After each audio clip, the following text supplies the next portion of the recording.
22 अप्रैल 2025 को जम्मू और कश्मीर का शांत टूरिस्ट जगह पहलगाम एक भयानक आतंकी हमले से दहल गया। मुंह ढके बंदूकधारियों ने आम लोगों पर गोलियां चला दी, जिनमें घाटी की खूबसूरती के बीच अपना हनीमून मना रहे युवा कपल भी शामिल थे। लिद्दर नदी की हल्की आवाज और हंसी से गूंजने वाली शांत हवा गोलियों की कर्कश आवाज से भर गई। पहलगाम हमला सिर्फ मासूम लोगों पर हमला नहीं था, ये भारत की भावना पर एक सोचा समझा हमला था। घाटी में मुश्किल से मिली शांति को भंग करने और डर फैलाने की कोशिश। पहलगाम हमले के बाद पूरे भारत में फैला दुख और गुस्सा साफ दिख रहा था। लोग सड़कों पर उतर आए थे, हर तरफ एक ही सवाल था, अब क्या होगा? 6 मई 2025 को नरसंहार के 2 हफ्ते बाद भारत ने एक जोरदार संदेश दिया, जो लोग भारतीय जमीन पर आतंक फैलाते हैं उन्हें सुरक्षित पनाह नहीं मिलेगी। सरकार ने स्पष्ट कर दिया कि अब कोई भी आतंकी गतिविधि बर्दाश्त नहीं की जाएगी।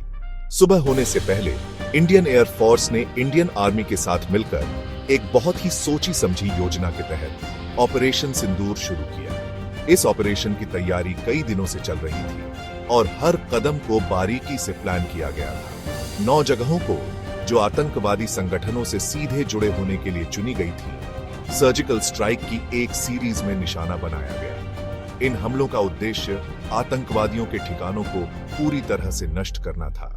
ऑपरेशन सिंदूर आक्रामकता नहीं थी, ये आत्मरक्षा थी, एक स्पष्ट संदेश कि भारत अपने नागरिकों और संप्रभुता की रक्षा करेगा। यह ऑपरेशन दिखाता है कि भारत किसी भी चुनौती का सामना करने के लिए तैयार है। पूरी सटीकता से किए गए इस ऑपरेशन ने पूरे क्षेत्र में हलचल मचा दी, जो आतंकवाद से निपटने के भारत के तरीके में एक बड़ा बदलाव था। इसने यह भी साबित कर दिया कि भारत की सेना कितनी सक्षम और तैयार है। ऑपरेशन सिंदूर एक सोच समझकर बनाई गई योजना थी, जिसका उद्देश्य उस आतंक के ढांचे को तोड़ना था जिसने भारत को बहुत लंबे समय तक परेशान किया था।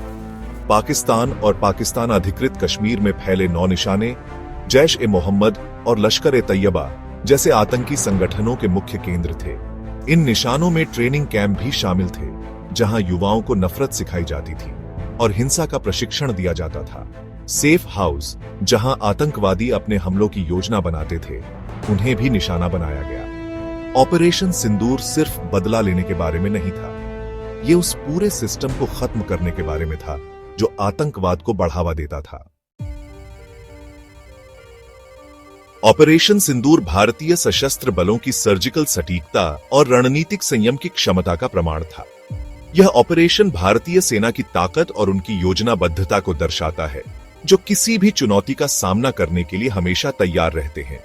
आधी रात को किए गए ये हमले तेज और लक्षित थे, जिन्हें कम से कम नुकसान और नागरिक हताहतों के लिए डिजाइन किया गया था।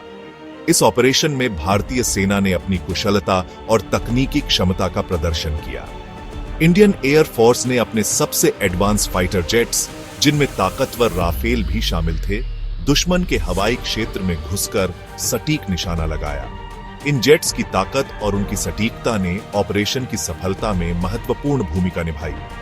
ये अंधाधुंध बमबारी नहीं थी, बल्कि सटीक हमले थे। हर निशाने को ध्यान से चुना गया था ताकि ज्यादा से ज्यादा असर हो और कम से कम नागरिक हताहत हो। यह ऑपरेशन भारतीय सेना की नैतिकता और उनकी जिम्मेदारी को भी दर्शाता है। यह तथ्य कि हमले पूरी तरह से भारतीय हवाई क्षेत्र के अंदर से किए गए थे, बिना पाकिस्तानी संप्रभुता का उल्लंघन किए, भारत की जिम्मेदारी से काम करने की प्रतिबद्धता को दर्शाता है। यह दिखाता है कि भारत अपने पड़ोसियों के साथ शांति और सम्मान के साथ व्यवहार करने के लिए प्रतिबद्ध है। ऑपरेशन सिंदूर युद्ध का कार्य नहीं था, यह आतंक के एक कृत्य के लिए एक मापा और आनुपातिक प्रतिक्रिया थी। यह ऑपरेशन भारतीय सेना की कुशलता और उनकी नैतिकता का प्रतीक है, जो हमेशा देश की सुरक्षा के लिए तत्पर रहते हैं। जैसे ही इस्लामाबाद में सुबह हुई, शहर की सड़कों पर हलचल शुरू हो गई। लोग अपने दैनिक कार्यों के लिए निकलने लगे, लेकिन इस बार माहौल में एक अजीब सी बेचैनी थी और भारतीय वायुसेना के साहसिक ऑपरेशन की खबर फैली, जिसने पूरे क्षेत्र में हलचल मचा दी। पाकिस्तान की शुरुआती प्रतिक्रिया अविश्वास और अनुमानित गुस्से का मिश्रण थी। सरकारी अधिकारी और आम जनता दोनों ही इस खबर से स्तब्ध थे। पाकिस्तानी सेना हमलों की सटीकता से अचंभित होकर अपनी रणनीति पर पुनर्विचार करने लगी।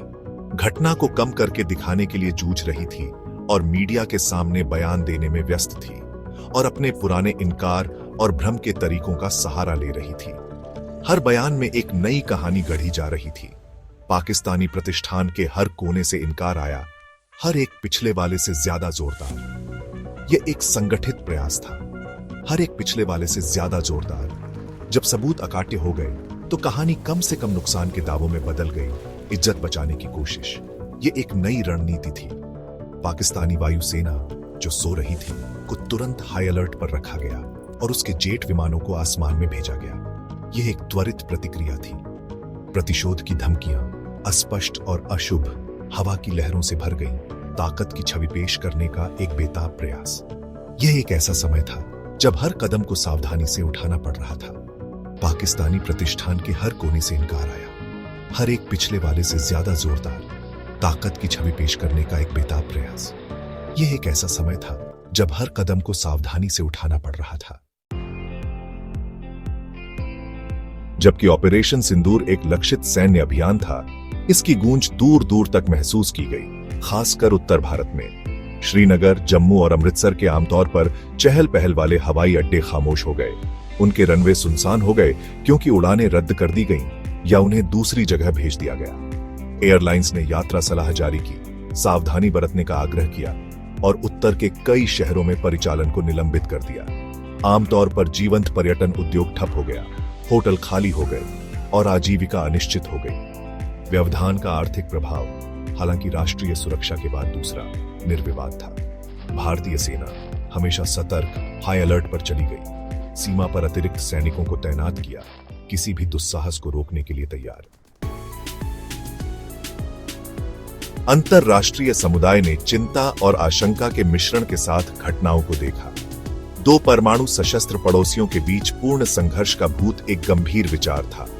वॉशिंगटन से लेकर मॉस्को तक, बीजिंग से लेकर लंदन तक संयम और तनाव कम करने की अपील की गई। संयुक्त राज्य अमेरिका ने दोनों पक्षों से संयम बरतने और बातचीत में शामिल होने का आग्रह किया। संयुक्त राष्ट्र ने दोनों देशों से नियंत्रण रेखा का सम्मान करने और कूटनीति के माध्यम से अपने मतभेदों को सुलझाने का आग्रह किया। दुनिया ने देखा, उम्मीद के खिलाफ उम्मीद करते हुए कि ठंडे दिमाग हावी होंगे।